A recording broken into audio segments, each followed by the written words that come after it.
Hi, Dr. Jen. Hi, my name is Nicolette. I am the creator for the podcast titled You're Worthless. Read that again, the juxtaposition of your very soul. First off, thank you very much for saying yes to be interviewed today. And I am thrilled to have a dissertation coach on my show, the very first one. As part of the ritual for my podcast, I'd like to read a bit of an introduction for our listeners today, and then we can get right into our conversation. So, hello everyone. We have Dr. Jen Harrison here with us. Dr. Jen Harrison is a highly experienced dissertation coach, a PhD herself. She has coached and supervised first generation ESL in non-traditional students in the UK and USA for more than 10 years. Many of her clients are BIPOC and women of color just like her, and many of them have achieved first-class degrees. Dr. Harrison offers support in writing, research design, motivation, and research methods. She specializes in helping you achieve your dissertation and career goals quickly and easily so you can feel confident and supported moving forward. Wow. Welcome, Dr. Jen. It's nice to meet you. Nice to meet you too. So, Dr. Jen, could you share with us what was it like growing up as Dr. Jennifer Harrison? So I actually grew up, I spent part of my childhood in the UK and part of my childhood in the US. So certainly my experience of growing up has been one of being in two different places and never quite sure where I fit in properly. So, right now, if it's EST, meaning you're located in the USA. Yeah. Okay.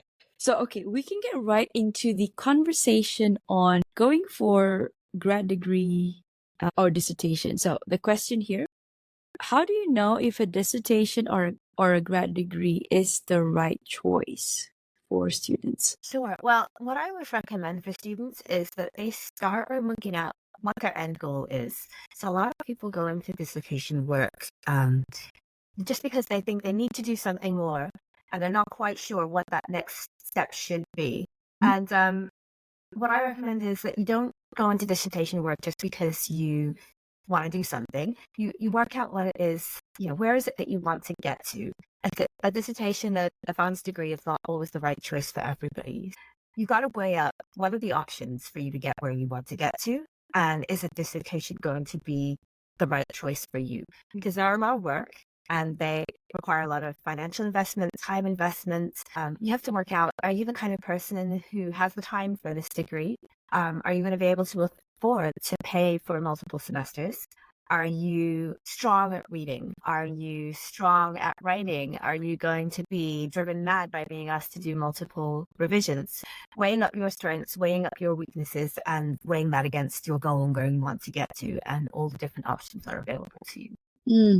I'd like to share a bit of my stories because I didn't go for for the conventional degree, so I went through the route of CAT, and that's the preparatory course for ACCA, and then I went straight to ACCA, and then no degree in between. So I never quite understood the thrill or the students who took the pathway of the normal accounting degree and then they want to pursue it to PhD and dissertation. So I never had that feeling of writing a thesis and submitting it and presenting it. I mean, I have done that back in high school, but not my professional papers. So for students right now, right, that are in that dilemma, what are your thoughts? So I know you mentioned about grad and dissertation, and then what about professional papers? Like, what are your thoughts?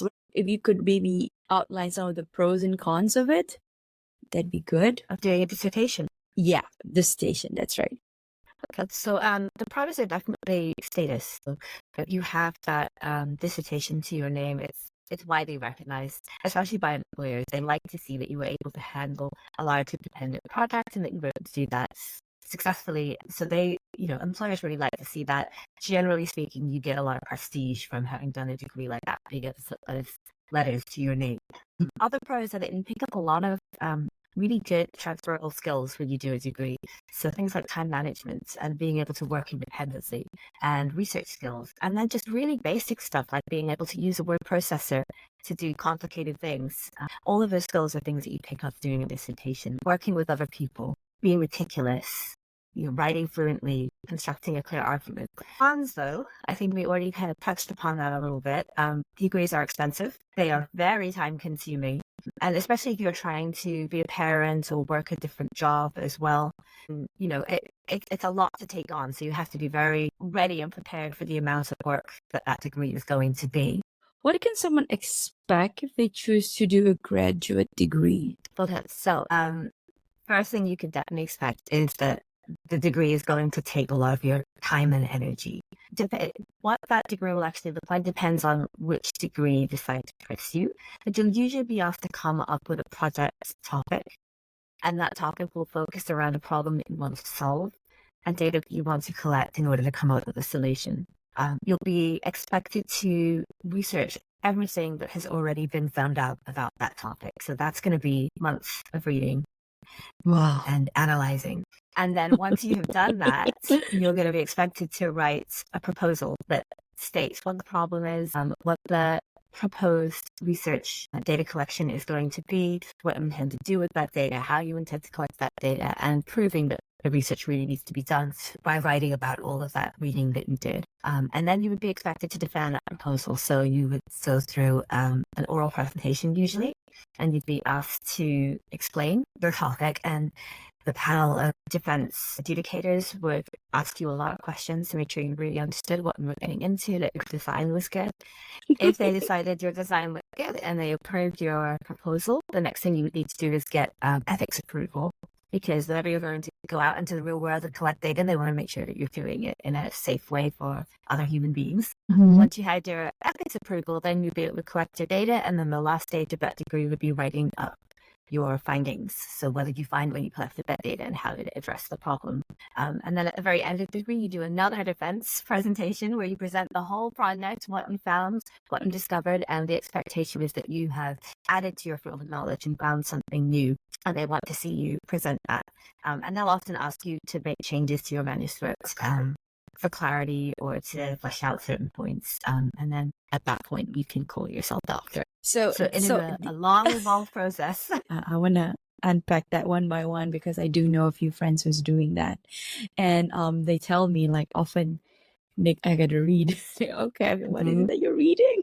Okay, so you said during the first part, preliminary, you have to do your own reading. So that's to find out all of the other topics that's out there, revolving the research that has been done on that topic that you're gonna go into, and then find out a problem of yours that you wanna present to the adjudicators, and then research again what's the solution for that, and then have it presented again the second time, defend it. Okay. And how long would that take normally? So it really depends on the program. There are some programs that will be finished in 3 months, 6 months. And there are other students that I know who are taking 2-3 years to go through this process. There was one lady that I worked with who had been trying to do this for 35 years, but that's quite unusual. 35? Yeah. She was a very unusual Bless case. her. Yes. Okay. Well, sending her all the love and light her way. Yes. Okay. What are the top challenges facing dissertation students? So we already talked about the fact that it's a very heavy time investment and a very heavy financial investment. The biggest challenge that I see students facing when they go into one of these degrees is that they're not prepared for what is going to be expected of them. So they may not have very strong writing skills, or they may not have very strong research skills. A lot of them also struggle with the independent learning side of things, because up until that point, their education has been very guided. Different instructors telling them what to do, what their deadlines are, when to hand things in, and how to work. So having that kind of left to themselves, a lot of people do struggle with that as well. And then academia can be a very competitive environment, so sometimes students struggle with just the environment that they're in, and the lack of support that sometimes comes from the institutions. So what is your advice to the students that because it can be a very lonely journey. Yes. Yep. Right? Yeah. What do you would you want to give your message out to these students? How can they find help? So first thing I would say is start close to home. A lot of people overlook the fact that their friends and family will be willing to help them out. They don't like to ask for help if you get makes them look weak or incapable. And if your friends and your family are going to be your biggest support network during that time. So share with them the struggles you're having. Share with them exactly what it is that you're going to be doing and why it's such a heavy workload so that they understand why you need the help. And then ask for help with things like laundry or babysitting or, can someone else cook dinner? So that's the first thing. And then the next place I would say to look for help is with your cohort, the other students who are around you. A lot of degree programs, again, because there's that competitive side of things, students don't realize that the other students in their programs are struggling as well. And so Yeah. everybody keeps quiet in the hopes that nobody will realize that they are finding the work hard. Drowning. If you actually, exactly. Yeah. So if you open up and let the people around you know, the chances are that they are struggling with the same things, and then you'll be able to support each other. So I'm a big advocate of student support groups, peer groups, cohort working groups, anything like that. And if there isn't one in your institution, think about starting one. And then the last thing, of course, is, and a lot of people feel that they don't want to do this, but it is 100% legit to hire help as well. So just like a professional footballer has a coach, there's no reason you can't have a coach as well to help you with your writing. There's no reason you can't hire someone to proofread your paper if you're not good at grammar. Those are not cheating. They are 100% legitimate ways to get help. If you are someone who struggles with focus, find yourself an ADHD coach or find yourself a life coach who can, help you stay on track. If you are you're really struggling with your life demands, like hire a cleaner and get them to clean your house so that you can focus on your dissertation. Work that into your budget as you're thinking about your dissertation and your degree, and just don't be afraid and don't be embarrassed to go and get the help for the things that you can't manage yourself. Yeah, and I love that. It's because we humans think we're superhumans, and I think the baseline of it is to just don't be afraid of asking for help and quit doing success without help. You can do it alone, but the journey is arduous, and it's good to get some help. I mean, if you don't want to get a coach, or for example, get the people around you, a helper, like you said, or if you just want it to be focused and somebody to an accountability partner, like a coach that's like is gonna act like a sounding board to go straight as you're walking that lonely path. Yeah, get that help. Okay. Yes. Right. I think we touched about this just now. What are some strategies for overcoming typical dissertation challenges? So let's bring us a little bit.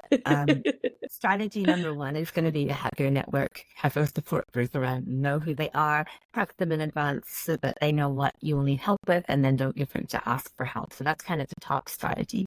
Another strategy is that it can get very overwhelming, and students can get very reactive when they're in these degrees.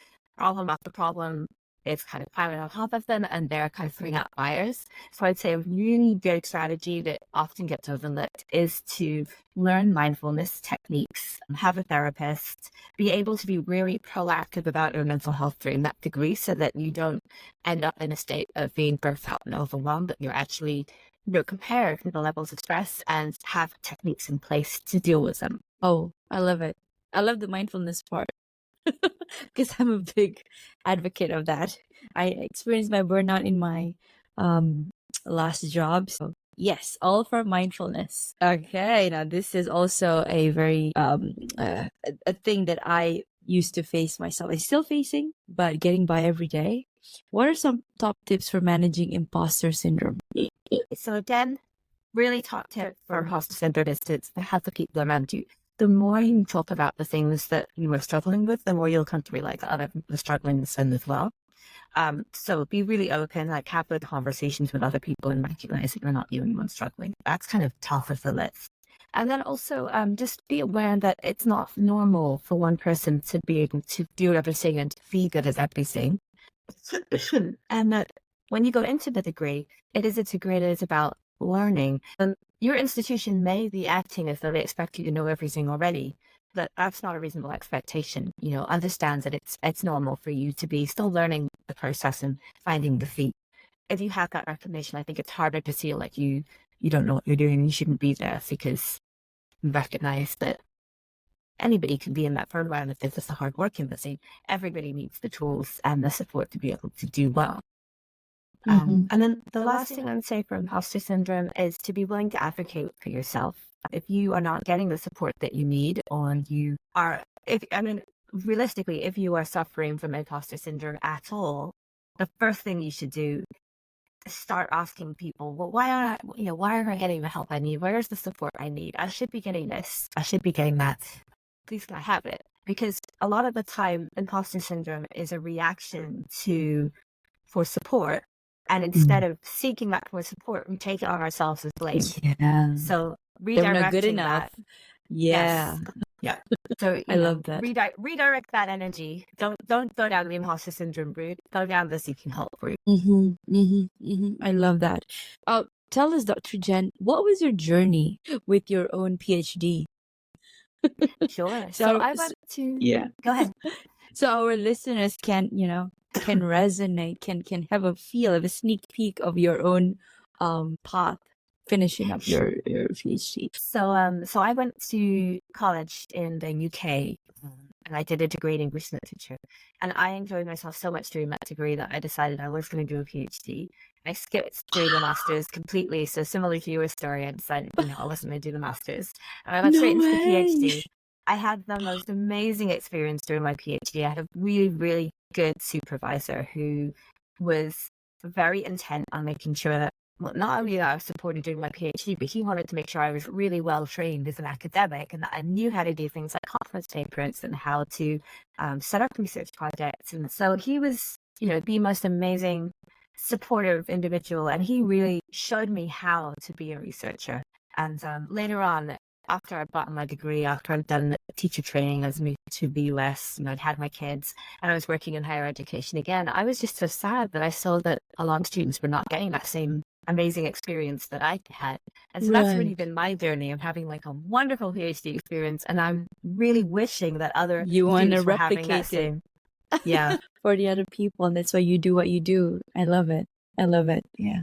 Wow, you're doing such great work. To be honest, I don't know, it's a very niche field, right? And when I saw it, I was like, wow, she's helping students that are struggling, that are drowning. And why I'm resonating with this is because I have a friend. She took up an MBA in Harvard Extension School, and then she was studying all by herself. She has a supervisor, and now thankfully she's graduating, so yay. And now she's pursuing her PhD in Boston, and she's gonna move there in, I think, May this month, or yeah. And it for her, I think it's gonna be a tough journey, but she has all the qualities that you listed. She's a reader. She can do research, and yeah, she's got it. So, and I'm like, I love her very much. And in fact, initially we wanted to start our podcast together, but because she decided to pursue her master's, and I'm like, that is not my route. I'm gonna start my podcast and talk to people. She's like, okay, I'm gonna read books, but we still love each other. So yeah. So it's amazing. I have a lot of respect for students that go through this route, because it requires tenacity, grit, and resilience. So Dr. Jen, what is next for you? So really, I intend to just continue doing what I'm doing, is supporting students. Okay. Are you planning to have like a big workshop maybe soon, or do you engage in universities? No, I do not currently engage in universities. I did do a few workshops last year. I don't have any planned at the moment. There's a big rush at the minute of students who are just, I've got 6 or 7 of them who are about to defend their thesis. So at the moment, I am just kind of focusing on those students. You're quite occupied. Yeah. Okay. All right. Dr. Jen, I'm gonna pivot to a self-worth question because my podcast talks a lot about self-worth. So the question for you, Dr. Jen, is how do childhood experiences and upbringing impact an individual's sense of self-worth and their ability to engage in self-discovery later in life? Do you know, I think if you have had a challenging childhood for whatever reason that might be, that's what tests you and makes you start thinking about who you are as a person, want to be as a person. And I think that's true even if you've had like an amazingly happy childhood. There's always going to be a moment where you realize that you have to go off into the world and be your own person. So I think there is quite a lot of resistance to that process and discovery of doing hard things and failing and learning from those experiences.